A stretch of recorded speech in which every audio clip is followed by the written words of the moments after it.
बेटी थी वह सातों भाइयों की बहन से बोली, आप रुको जैसे पढ़ेगा कार्तिक करवा चौथ कहते थे। इसमें एक से काम तोड़ दिए है ना। कार्तिक पक्ष की चतुर्थी को करवा चौथ कहते हैं। इसमें गणेश जी का पूजन करके उन्हें पूजन दान से प्रसन्न किया जाता है। जय गणेश भगवान जी। इसमें गेहूं का करवा भर के पूजन किया तो ब्याह लड्डू क्या चीनी के करवे पीहर से भेजे जाते हैं तथा इसमें निम्नलिखित कहानी सुनकर चंद्रोदय में अर्घ्य देकर व्रत खोला जाता है। तथा एक साहूकार था, उसके 7 बेटे थे और एक बेटी थी। वह सातों भाइयों की प्यारी बहन थी। साथ ही बैठकर खाना खाते। एक दिन कार्तिक की चौथ आई तो उसकी बहन ने करवा चौथ का व्रत रखा। सारे भाई भोजन करने आए और अपनी बहन से बोले, आ बहन तू भी खाना खा ले। उसकी माँ बोली, आज यह खाना नहीं खाएगी, इसका करवा चौथ का व्रत जब चांद निकलेगा तभी खाएगी। उसके भाइयों ने छत कपड़ से जंगल में आग जलाकर छलनी में से चांद दिखा दिया। तो अपने भाभी से बोली, चलो भाभी चांद निकल आया, अर्घ दे लो। तो उसकी भाभी बोली, ये तो तेरा चांद निकला, हमारा तो रात में निकला। सुनकर भाइयों के कहने से उसने चांद को अर्घ दे दिया और खाने बैठ गई। यह पहला टुकड़ा तोड़ा तो बाल निकला, दूसरा तोड़ा तो छींक मारी, तीसरा टुकड़ा तोड़ा तो राजा के घर से बुलावा गया कि राजा का लड़का बीमार, जल्दी भेजो। माँ ने लड़की के पहनने के 3 बार संदूक खोला, 3 बार सफेद कपड़े निकले। अब उसको सफेद कपड़े पहनाकर इस ससुराल भेज दिया। और माँ ने लड़की के पल्ले में एक सोने का सिक्का बांध दिया और बोली, हंसते में जो भी मिले पैर पड़ती जाइयो, जो तुझे सुहाग की आशीष दी उसे सोने का सिक्का दे देना और पल्ले को गांठ लगा लेना। अब उसी रास्ते में जो मिला सबके पैर पड़ी, किसी ने भी सुहाग की आशीष नहीं दी।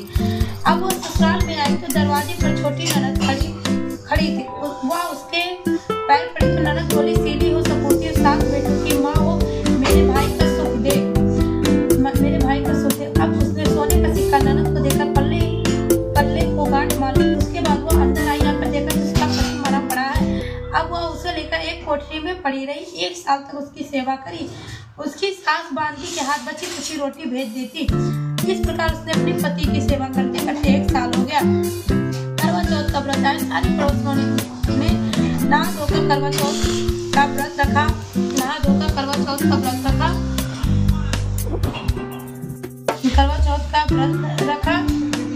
सबने सिर धोकर हाथों में मेहंदी लगाई, चूड़ियां पहनी। वह सब देखती रही। एक पड़ोसन बोली, तू भी करवा चौथ का व्रत कर ले। तब वो बोली, मैं कैसे ठीक हो जाएगा। कहने से उसने भी व्रत रखा। थोड़ी देर बाद करवे बेचने वाली आई।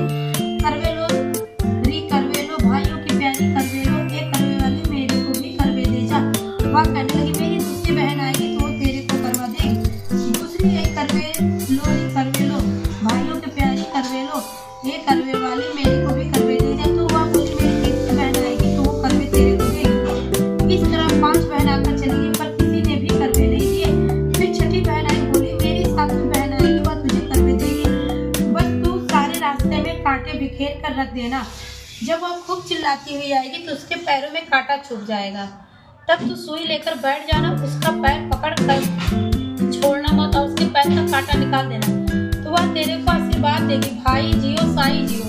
जब वह तुझे आशीर्वाद देगी तो तुम उससे करवे मांग लेना, तब वह तुझे करवे देगी। फिर तू उज्जमन करना जिससे तेरा पति अच्छा हो जाएगा। जब उसने वैसा ही किया, सारे रास्ते में कांटे बिछा दिए। जब वो करवे लेकर खूब चिल्लाती हुई आई तो उसके पैरों पे कांटा छुप गया। उसने उसका पैर पकड़कर छोड़ा, उसे करवे दे दिए।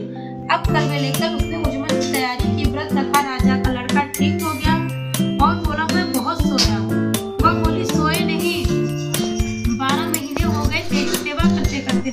फिर उसने चौथ माता का उज्जमन अच्छी तरह से किया।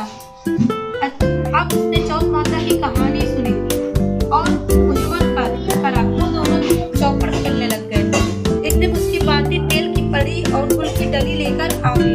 दोनों को देखकर बहुत खुश हुई। बहू ने सासू के पैर दबाए और सासू बोली, बहुत सच बता तूने क्या किया। उसने सारा हाल अपनी सासू को बताया तो राजा ने सारे शहर में ढिंढोरा पिटवाया कि अपने पति की जीवन सुरक्षा के लिए सब बहनें करवा चौथ का व्रत रखें। पहले करवे को अपने पीहर में जाकर उज्जवल करें। हे चौथ माता, जैसे राजा के लड़के को जीवन दान दिया वैसे सब किसी को देना। कहानी सुनते समय कटोरी में चावल ले। कहानी सुनते समय